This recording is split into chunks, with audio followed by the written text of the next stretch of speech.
but it comes at a price. You must share your darkest secrets with me." Clara's group was wary, but they were also desperate. They had heard the rumors of the Harbinger's promises, and the possibility of a better future was a temptation they could not ignore. Clara, ever the skeptic, decided to investigate further before making any decisions. Following the Harbinger ***, reluctantly, Clara and her group decided to follow the Harbinger. He led them through the decimated landscape, his movements graceful and deliberate. Along the way, they encountered other survivors who had also heard of the Harbinger's promises. Some chose to join them, while others turned away, suspicious and fearful. As they journeyed, the Harbinger began to ask each member of the group to share their darkest secrets. In return, he offered cryptic advice and insights that seemed to hold a deeper meaning. Some found solace in his words, while others grew increasingly uneasy.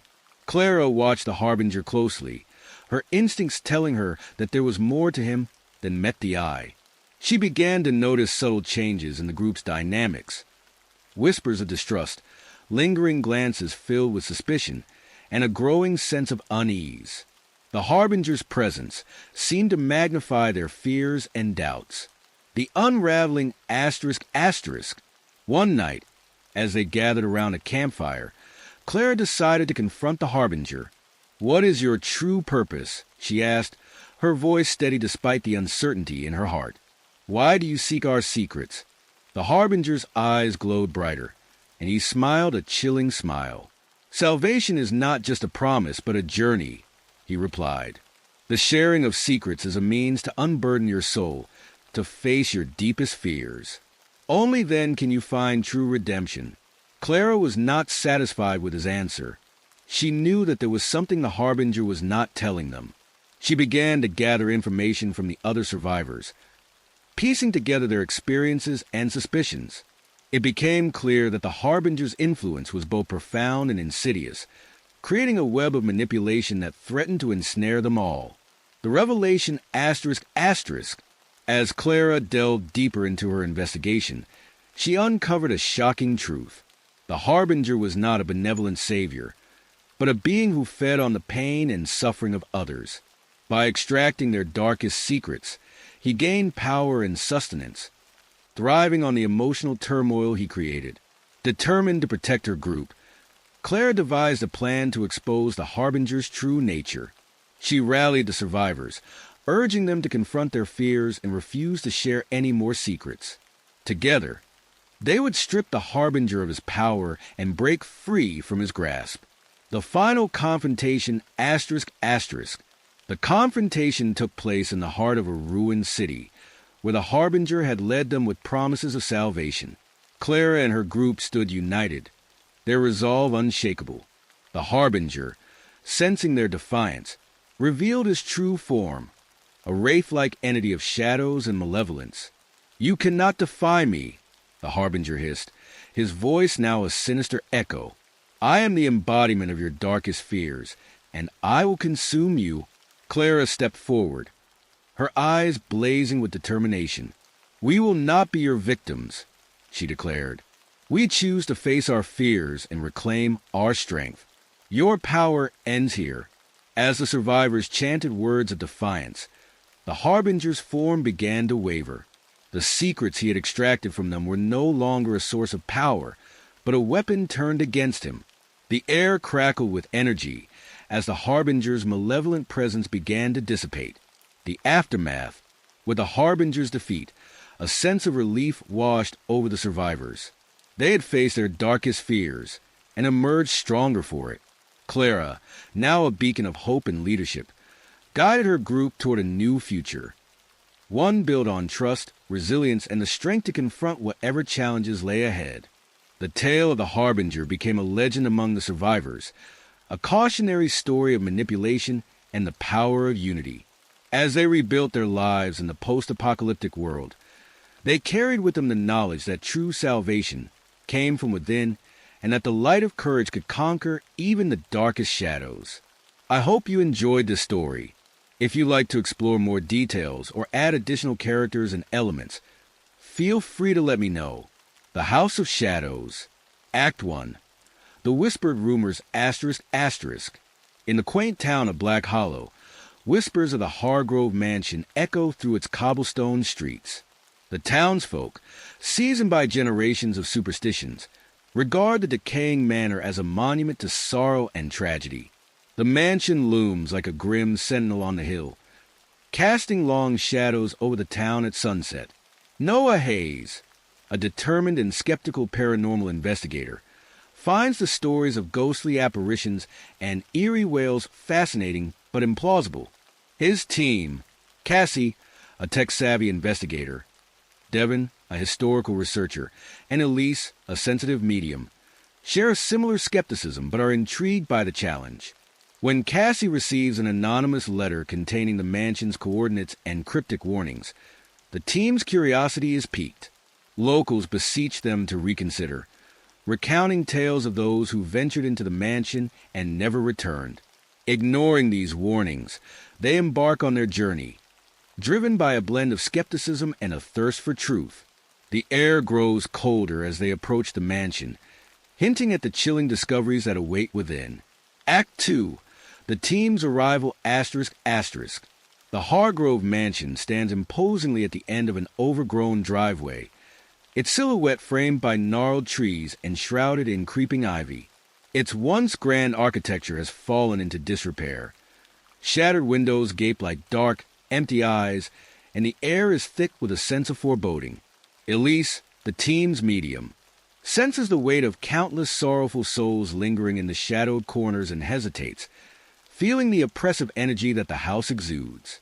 As the team unloads their equipment, Noah's skepticism remains intact, his eyes gleaming with the excitement of a debunker on the verge of discovery. Cassie sets up her high-tech gear with precision, while Devin scans the exterior, making notes about the mansion's history. The mansion's eerie silence is intermittently broken by the distant cawing of crows, adding to the ominous atmosphere. As they cross the threshold, the temperature drops noticeably, and Elise shivers involuntarily. Every step echoes through the grand, decrepit halls, as if the house itself is aware of their intrusion. Noah dismisses Elise's discomfort with a laugh, but deep down, the team senses that their arrival has not gone unnoticed. Act 3. The mansion awakens ****. The team fans out to survey the mansion, each room revealing layers of dust and decay. They encounter unsettling details. Portraits whose eyes seem to follow their every move, doors that creak with the weight of ages, and inexplicable cold drafts in windowless chambers. The deeper they venture, the more palpable the mansion's malevolence becomes. Elisa's sensitivity to the supernatural heightens, and she begins to hear faint, disembodied whispers that grow louder with each step. In the grand dining room, a long-forgotten feast lies untouched, as if the occupants simply vanished mid-meal. Cassie's EMF detector spikes erratically, picking up energy fluctuations that defy explanation. Devin discovers old, weathered newspapers detailing the mansion's grim past, filled with accounts of disappearances and unexplained phenomena. Noah sets up his camera, still clinging to his belief that the supernatural can be rationalized. The mansion seems to pulse with life, reacting to their presence. As dusk falls, the house seems to breathe in unison with the growing shadows. Elise senses an increasing presence, as if the mansion itself is waking from a long slumber. Her whispers warn of unseen eyes watching them, but Noah's determination only strengthens. Little do they know, the house has begun to weave its intricate web around them, preparing to reveal its darkest secrets. Apologies for that oversight. Let's expand the remaining acts of the House of Shadows to further immerse you in its chilling lore. Act 4. The first night ****.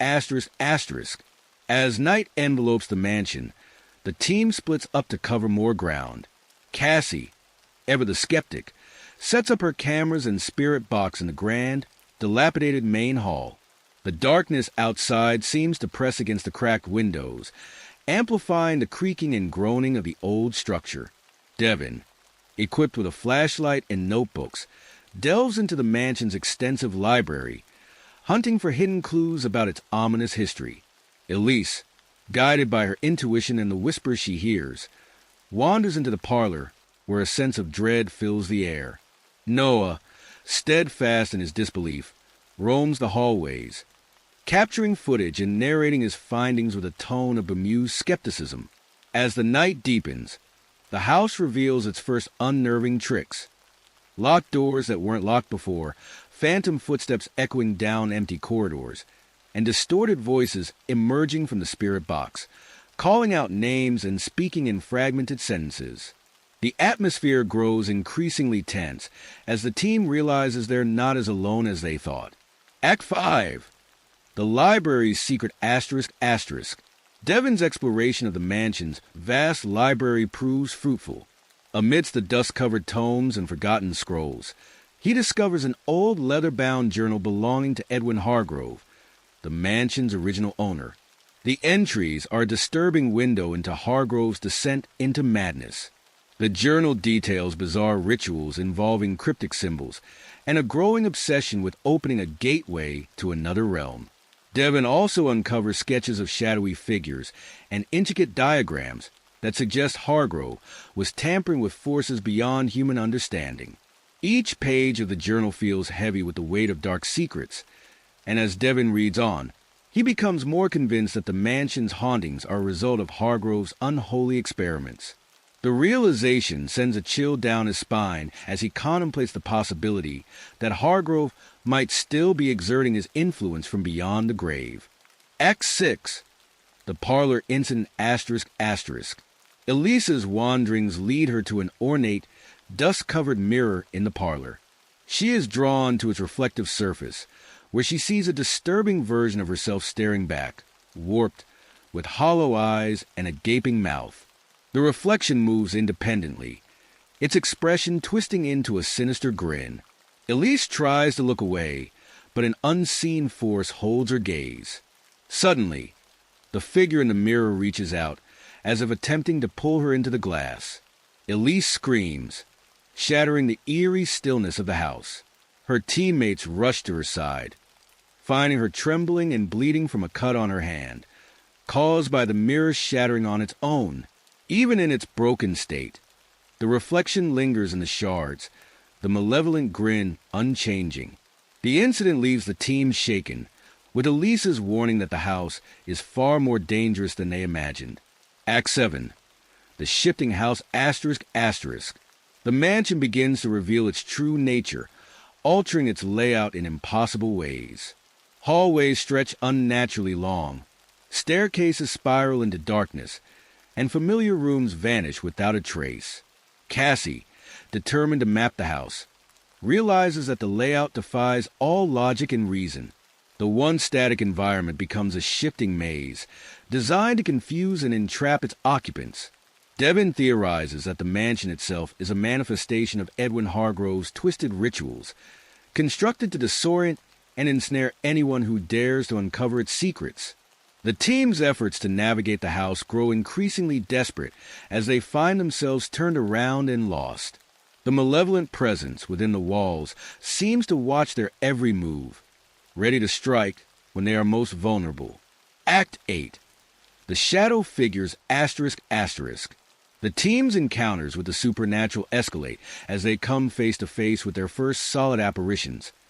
Humanoid shadows with glowing, empty eyes. These entities move with unnatural speed, appearing and disappearing at will, their very presence exuding an air of malevolence. Elise believes they are remnants of the spirits Hargrove bound during his experiments, trapped and twisted into these ghostly forms. Noah's skepticism begins to waver as he witnesses the shadows' aggressive behavior. The entities cut off their paths of escape, forcing the team to confront the reality of their situation.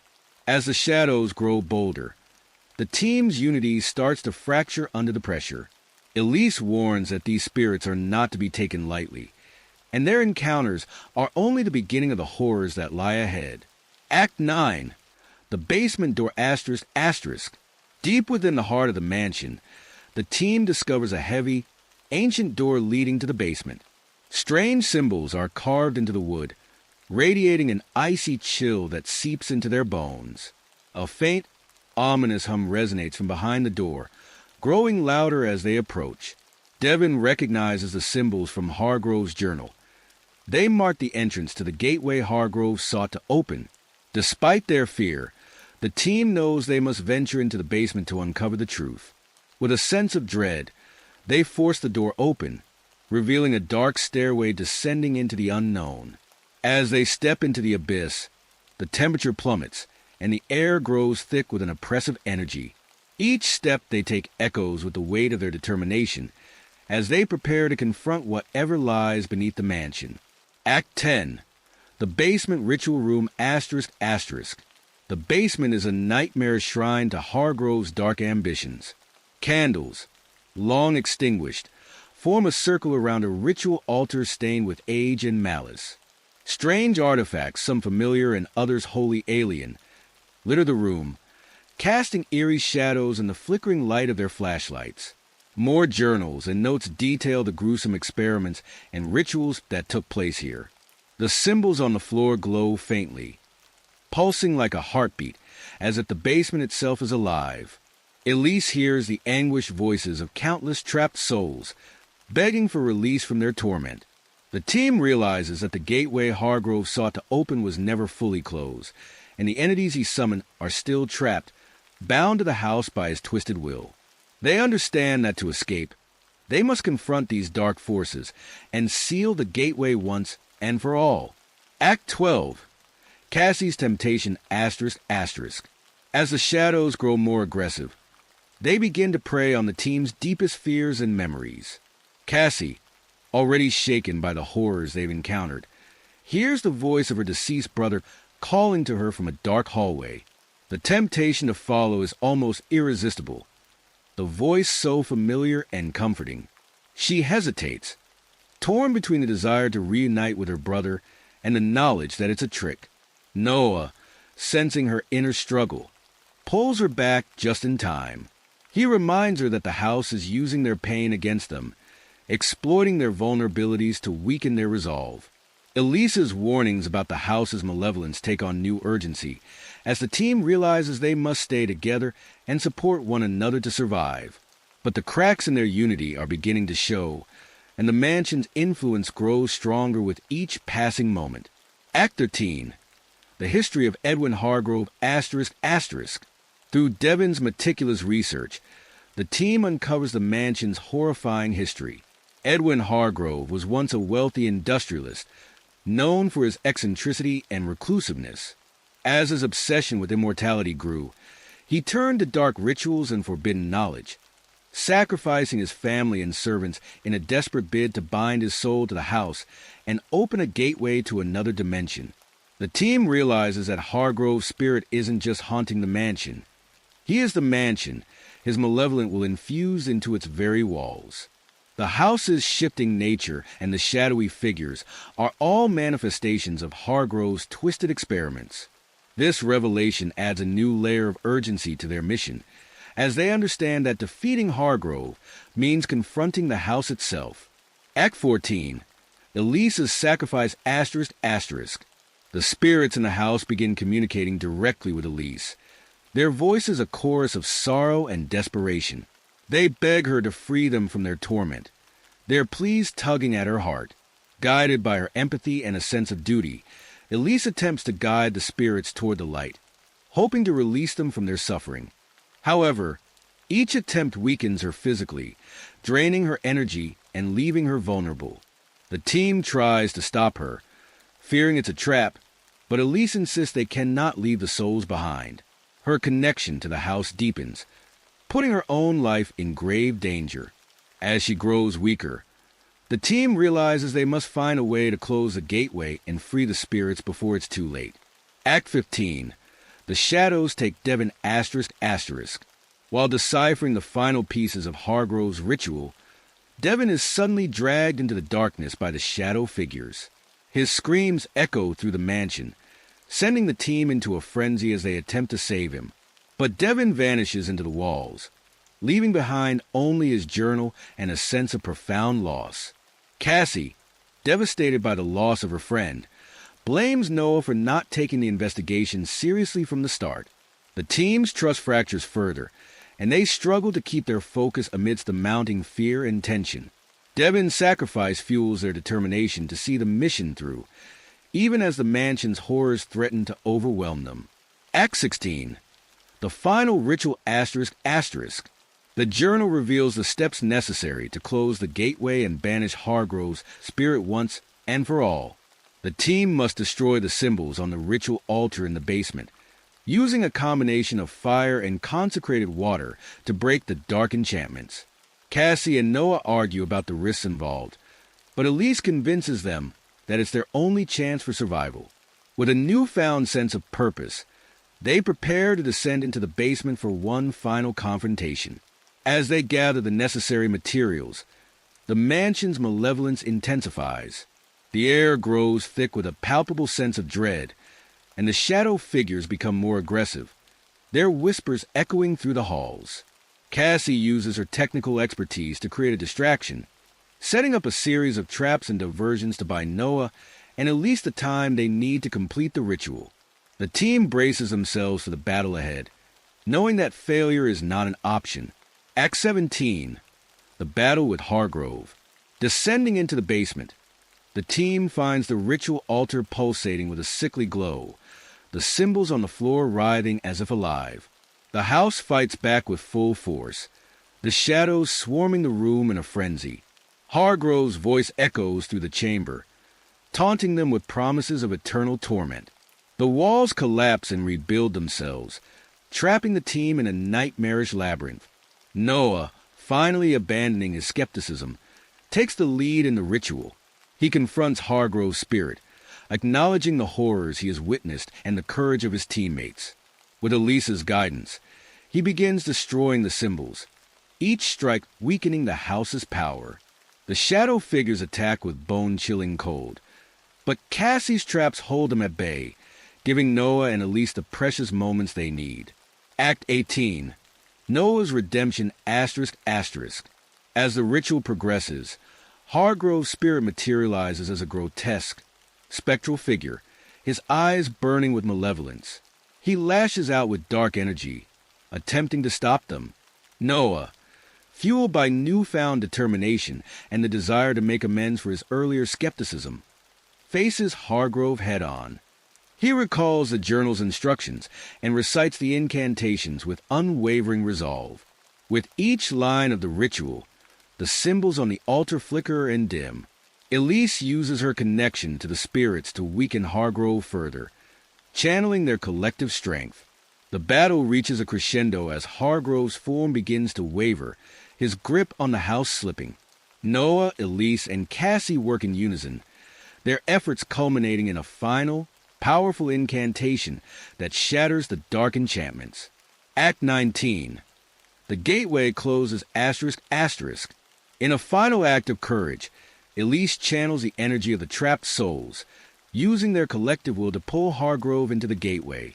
The house shakes violently, the walls cracking and the floor splintering as the gateway begins to close. Hargrove's screams of rage and despair echo through the chamber as he is dragged into the abyss, his malevolent presence finally banished. The mansion begins to collapse, forcing Noah and Cassie to flee. They navigate the crumbling structure, dodging falling debris and surging shadows. As they escape through the front door, they see the shadow figures dissipate, their forms dissolving into the night. The anguished cries of the trapped souls fade away, replaced by an eerie silence. Act 20. The aftermath ***. Noah and Cassie emerge from the ruins of the mansion, battered and grieving the loss of Elise and Devin. The once grand structure is reduced to a smoldering heap, the malevolent energy that once permeated it gone. Months later, Noah reflects on the experience, haunted by the memories of what they endured. He vows to honor Elise's sacrifice by taking the paranormal seriously, dedicating his life to uncovering the truth behind other haunted places. Cassie, too, is changed by the ordeal. She continues their work, driven by a determination to protect others from the horrors they faced. Together, they form a new team of investigators, their bond strengthened by the shared trauma. Yet, in the back of his mind, Noah can't shake the feeling that Hargrove's evil still lingers, waiting for another chance to return. Absolutely. The extended version I provided ensures that each act develops the story with greater depth, balancing the following elements. 1. Detailed world building and atmosphere.